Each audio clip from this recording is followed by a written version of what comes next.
BCS ক্যাডাররা আমাদেরকে কখনো সন্তান মনে করে না, ভাই মনে করে না। ওরা মনে করে আমরা ওদের হুকুমের গোলাম।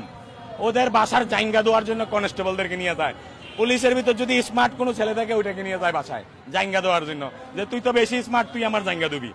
আর মহিলা এসপিডিএজি যেগুলো আছে, এদের রাতের বেলা পাউটি বানানোর জন্য মহিলা কনস্টেবল 2020-এর বেস বান্দরবান জেলাতে কর্মরত ছিল এসপি জেরিন আক্তার, শেখ হাসিনার মেয়ে। সে এখনো এসবিতে কর্মরত আছে। সে মহিলা পুলিশকে দিয়ে পার্টি বাইতো রাতের বেলা।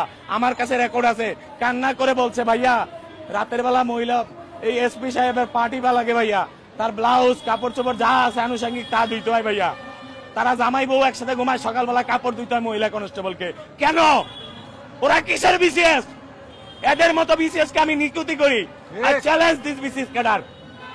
আমার পরিষ্কার কথা, বিসিএস ক্যাডারদের উপর্যুপরি ক্ষমতা দেওয়া যাবে না, তাদেরকে লাগাম টেনে ধরতে হবে। তারা বিসিএস হয়েছে বললে যে তারা রাষ্ট্রের কর্তা হয়ে গেছে এমন না, তাদেরও জবাবদিহিতা রাখতে হবে।